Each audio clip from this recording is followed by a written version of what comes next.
O Eloy Carlos Pelizari lança Não Era Teoria, Era Vida. O preço de viver, o que se acredita. Eloy Pelizari, às 6h12. Para quem não está usando, esse livro é uma autobiografia? É quase uma autobiografia.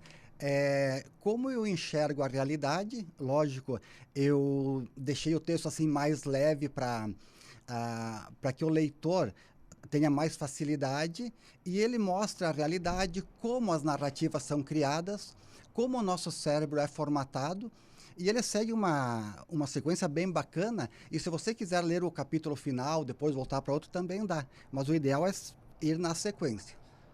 Isso aqui, se fazer um programa especial aqui, por que a gente não enxerga, como nos manipulam, onde isso nos levou, cumplicidade silenciosa, as narrativas do presente em busca da verdade. São os 6 capítulos? Os 6 capítulos, então ele segue uma progressão, né? E ele começa com a dissonância cognitiva. O que é dissonância cognitiva? Como a gente enxerga as coisas. Também ele usa um termo chamado paralaxe cognitivo. O paralaxe é um termo usado em tiro esportivo de precisão. Às vezes você olha o alvo, ele está lá, mas não acerta por causa do paralaxe. Às vezes nós olhamos a realidade com os nossos olhos. E como a gente tem o nosso cérebro formatado, aí entra a informática que me puxa muito para este lado, como nós temos o cérebro formatado, a gente enxerga da forma que nós estamos formatados. No último capítulo, Em Busca da Verdade, ele fala que nós temos 3 verdades: a realidade, como o nosso cérebro enxerga isso e como eu percebo a realidade. E isso tudo tem que ficar alinhadinho. Até a capa, se nós olharmos a capa, parece que tem um defeito, mas não é. A coluna ela não está retinha, ela está torta, né? O prumo sempre está reto. E a coluna, que nesse livro ele trata como nós frente à realidade, né? Que às vezes a gente está um pouquinho torto e não enxerga bem a realidade. Então, ele trata desse assunto, mas ele puxa, assim, ele abre muito para que você, né, faça questionamentos. É um livro que ele não é confortável, ele é desafiador, né? E ele provocador, e ele vai te colocar em conflito contigo mesmo. Ou seja, como que eu enxergo tal coisa? Mas será que é isso? Será que não criaram uma narrativa aí e eu estou enxergando um pouquinho fora do foco? Será que eu não preciso ajustar a minha lente para mim enxergar realmente aquela posição? Então, mais ou menos isso que o livro trata. Tem aqui, estava lendo rapidinho aqui, na página 7, deixa eu buscar rapidinho aqui. É que esse assunto, manipulação, que é o 2º capítulo. Ninguém gosta de admitir que foi manipulado, usado ou enganado. Isso fere a imagem que temos de nós mesmos como pessoas inteligentes e críticas. Peguei só essa frase aqui, página 7. A gente é manipulado com frequência. Eloy, tu foi manipulado e isso te prejudicou? Schopenhauer explica. Às vezes a gente é manipulado e por uma questão de ego, a gente até acha que tá bom. E quantas vezes eu sou manipulado e eu não percebo? Pega uma narrativa, por exemplo. Criar uma narrativa tal. O que é uma narrativa? A narrativa é a descrição de alguma coisa que se torna verdade e a verdade vira mero detalhe. Entendeste? Então, ele traz isso porque aí eu sou manipulado, mas eu não percebo isso. E o livro, ele quer que você perceba isso. Por isso que o que era teoria, aí estudando tal, eu percebi, puxa, mas isso não é teoria. Isso é a vida, é a nossa vida. Aquilo que acontece no nosso dia a dia. Então, toda a narrativa que vem, ela tenta me mostrar alguma coisa. Aí tu pensa, esse livro é político. Tem um pouco de política também, né? Porque ele quer mostrar a realidade como ela é alinhadinha. E se nós nos alinharmos, a gente vai enxergar ela perfeitamente. Só um detalhezinho sobre manipulação. Manipulação também é uma coisa que o erro, que a gente, de repente, não gosta de admitir, né? Uhum. Mas aí o detalhe, Quando ver não significa compreender. Construção de pensamento crítico. A formação emocional antes da racional. O poder de repetição e da normalização. O sequestro das palavras. Quando o vocabulário define o limite do pensamento. Vamos lá. Ali foi abordado o que acontece hoje. Sequestram as palavras, ressignifica a palavra e você passa a acreditar naquele novo significado da palavra. Vamos pegar um exemplo de uma guerra, Ucrânia e Rússia. O que está se dando valor? Está se dando valor aos drones, à eficiência tal, né? E se esconde um pouquinho para ficar mais confortável para o ouvinte a carnificina que acontece lá. Pegando um exemplo extremo, né? Então, justifica-se com palavras mais macias alguma coisa que, digamos assim, seria bem mais complicado, né? Então, é uma técnica que o mecanismo usa e eles usam para tudo, né? Tudo que a gente acompanha na mídia, vamos pegar um exemplo. Por que aparecem certas coisas e está todo mundo conversando aquela mesma coisa? Algumas coisas são orgânicas, outras são plantadas. E aí todo mundo está naquela mesma ideia. Vamos pegar aquecimento global. Quando saiu o aquecimento global, todo mundo ia morrer afogado porque os oceanos iriam subir e nós iríamos morrer afogados. Todo mundo acreditou. Alguém criou a narrativa, né? Essa narrativa foi criada e muitos compraram com verdade. Aí, aos poucos, você descobre que ela não é bem assim. Outro detalhe, esse livro aqui ele tem uma pretensão de descrever a realidade de hoje e ele provavelmente foi escrito para isso. Daqui 30, 40 anos vai ser base de consulta para ver como a nossa sociedade é organizada hoje.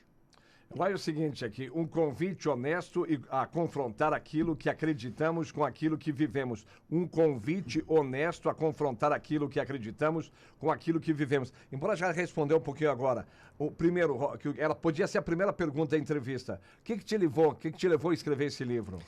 Na verdade, esse livro, ele já estava formatado na cabeça há muito tempo, mas eu não tinha coragem, né? Aí chegou um dia que eu disse... Não tinha coragem por quê? É que é difícil você colocar o teu pensamento, materializar o teu pensamento. É muito difícil você transformar o teu pensamento num material. E aí ele é um convite honesto e eu tenho recebido feedbacks maravilhosos, né? É um convite honesto para você se resolver internamente, ou seja, introspectar, para que você veja algumas coisas e você tenha uma vida até um pouco mais tranquila, porque às vezes você tem uma dissonância e ela pode te causar até uma ansiedade, né? E esse livro, ele procura um diálogo honesto, tá? E também, eu sempre peço para os meus leitores, leiam apenas com a razão. Não bota emoção nele. Não precisa pôr emoção. Não é um livro feito, tipo um romance, que ele quer te trazer emoção. Não, isso aqui são estudos, são conceitos, né? E ele quer te desafiar. Então, eu tenho certeza que quem começar a ler esse livro aqui vai ler todo ele, porque o conteúdo é muito, muito bacana, muito bom. Fala da nossa realidade e fala da gente. Gostaria que chegasse, no caso, o objetivo do livro é... O objetivo do livro é que as pessoas leiam. Assim como ele foi feito como um hobby, né? Ele não tem um objetivo muito grande, vender... fazer a cabeça. Isso, não. Mas é uma provocação para a gente cair na real de certas coisas. Exatamente. E assim, se ajudar as pessoas, eu já vou estar realizado, né? Vivemos cercados por opiniões. Elas nascem rápidas, espalham-se com facilidade e muitas vezes são defendidas com convicção, mesmo quando nunca foram realmente examinadas. Mas existe uma diferença profunda entre acreditar em algo e viver de acordo com aquilo que se acredita. Esse livro nasce justamente deste ponto de tensão entre ideias e realidade. Sim. Antes só comentar que ele está à venda na Nikkei. Aqui no Prédio da Espaço, aqui pela 13 de maio. Isso. aqui ele trata um pouquinho que nós vivemos em algumas bolhas. Explico. O que seria uma bolha? Se eu pensar diferente do consenso, eu sou excluído, porque as respostas já estão dadas. Mas o importante não é você ter as respostas, é você interpretar as perguntas. E aí na página 24 tem uma planilha, tá? Essa página 24 é a planilha que eu uso para analisar se um assunto ele está coerente ou não. Se ele está coerente com a realidade. Voltando lá para o último capítulo, Em Busca da Verdade. Só fazer um apêndice. O desenho, as ilustrações... Deixa eu falar isso aí. Quem fez foi a Luísa, né? A minha filha. Né? Em Busca da Verdade. Voltando ao assunto, sendo repetitivo... E a outra filha também foi responsável... pela cara do trabalho, né? Sim, a Belinha, ela me ajudou a organizar os assuntos de forma progressiva. A Elaine também me ajudou lendo o livro, achando, brigando comigo, falta uma aspa aqui, falta um acento ali, falta isso, tal, né? E graças ao bom Deus, daí saiu uma obra com essa envergadura. Voltando da bolha e da verdade, né? Em Busca da Verdade, nós temos as 3 verdades. A verdade como ela é e a que nós percebemos. Às vezes, a que nós percebemos não é a verdade verdadeira, a realidade como ela se põe. Porque a narrativa me puxa para uma verdade em que o fato é um pouco diferente, não é bem isso. E para mim, não acreditar na narrativa, eu vou perder algumas amizades, né? Porque eu vou ser o diferentão, eu vou ser o Joãozinho do passo certo, né? Porque, mas como assim? Se todo mundo pensa assim, todo mundo conhece isso, todo mundo tal. Tá, mas por quê? Porque isso veio pronto e eu assimilei. E aí voltamos lá no capítulo 1, onde fala de cognição. Porque o nosso cérebro já foi formatado daquela forma. Imagina a geração mais nova que já nasceu sabendo que o pum das vacas é o problema do mundo do aquecimento global. Isso está formatado na cabeça, está lá incrustado. Se alguém falar uma coisa um pouco diferente, ela vai dizer, opa, alguma coisa que deu ruído. Porque eu penso assim, eu aprendi assim, agora tu está me dizendo que não é? Então, esse livro traz este conflito e na página 24 tem a forma de resolver isso e encontrar realmente aquilo que você enxerga. A última, você já deu essa lida aqui. A última frase. A realidade está reta. A coluna é você. Ela começa torta, né? Ela está torta aqui, e no final ela está alinhada. Então, qual o objetivo real do livro? É que você, no começo, mesmo meio torto, chega no final alinhadinho. Eloy, bacana, interessante, bacana, a palavra fica muito pobre aí, porque é um trabalho... Demorou quanto tempo, hein, Eloy?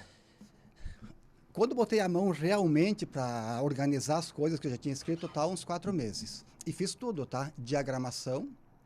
A Luísa desenhou as gravuras internas, ela produziu a capa, né? Que a Luísa, ela trabalha com design, né?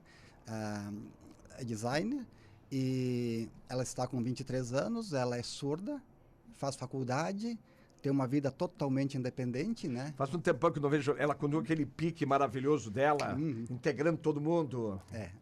Continua assim. Que bom, que bom, que bom.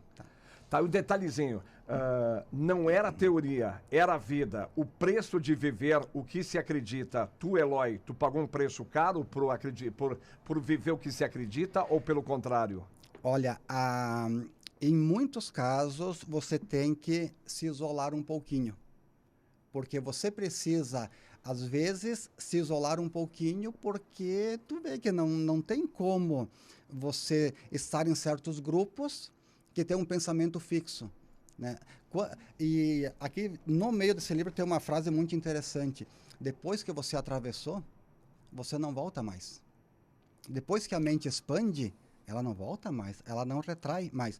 E detalhe importante para quem não é de Farroupilha, em breve isso aqui vai estar na internet para comercialização também. Estou perguntando aqui, não, ainda não está à venda via online, ainda não? Tem na Amazon, porém ele é impresso nos Estados Unidos. Aí o frete está muito caro. Tá. Mas vai estar disponível aqui no Brasil, então vai ter um custo bem mais acessível. Nessa arrancada está à venda aqui na Livraria Niquete, no prédio da Espaço, você filma aqui pela 13 de maio. Só para registrar rapidinho aqui, o Moacir Veroni te manda um abraço, te parabeniza pelo talento que o senhor é. Enfim, o Daniel Bump também te parabeniza pelo livro que ele recebeu esse fim de semana, já começou a ler, e também te agradece, te parabeniza pelo trabalho que parceiro junto na tua participação na diretoria da SIGS de Farroupilha. Daniel Bump, um abraço aí. Aqui o Juliano pergunta, Amiga Informática, onde está hoje? Uma pequena explicação. Em 2014, a Amiga Informática virou franquias. Em 2014, a Amiga Informática passou do Eloy, dono da Amiga, o Eloy ficou dono de uma franquia. E com a pandemia, o nosso excelentíssimo governador mandou fechar tudo. Como o nosso forte era o presencial, aí ela saiu a francesa do mercado. Que pena, né? Uma pena. Aqui tem informações, tem o lado político, embora o senhor falou que não é um livro, mas tem a ver também, aí se fala alguma coisa. Porque a questão da bolha aqui, a Eliette pergunta aqui, ela faz mais um comentário, que é sobre a questão da bolha. Ela cita o exemplo da pandemia, da questão da vacinação, enfim, que hoje está aparecendo toda a realidade, enfim. É questão de viver numa bolha e acreditar, né? E o detalhe, o pior de tudo, a questão de bolha, é que tu vai onde vai buscar informação, por exemplo, questão, já que ela tocou na questão, que não dá para esquecer, não é passado, enfim. O que fizeram com a gente, a forma como foi conduzido, aí tu ia pedir um socorro no Google, aí quem tinha uma opinião diferente da empresa que comanda tudo, era taxado de criminoso e tu não tinha a verdadeira informação. Até hoje tem dificuldade para se conseguir, né? Com certeza. O doutor Edson Rosler está nos ouvindo também. Doutor Edson, um abraço e muito obrigado. Abraço. Tu sabe que eu fui muito crítico lá no começo.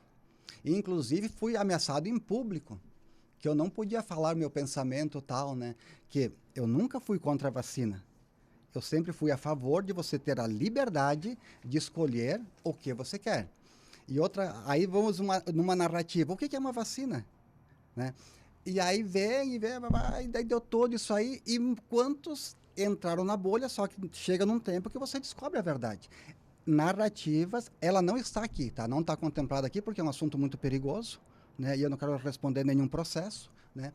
Mas essa também é uma das que o livro vai te mostrar e você vai chegar a estas conclusões. Eloy, muito obrigado. Gente, o livro está aí, foi lançado, está quentinho para você adquirir em Farroupilha, na Livraria Niquete, e breve vai estar online para todo o pessoal comprar Brasil afora. Hoje está no Amazon, mas o frete custa, espera um pouquinho. Quiser que tiver condições aí, vai que aproveita. Isso. Eloy é o primeiro de uma série. A Belinha já me provocou, né? Eu tenho um outro livro chamado Tumulto. Eu escrevi 2 capítulos dele e vou botar fora, né? Porque ele não está transmitindo a mensagem da forma que eu quero, né? Mas ela quer que eu crie uma trilogia, né? Seguindo o mesmo método tal, né? Para fazer um box. Vamos ver se me dá vontade, eu faço. Eloy, muito obrigado, tá? Valeu. Apareça aí que vem novidades também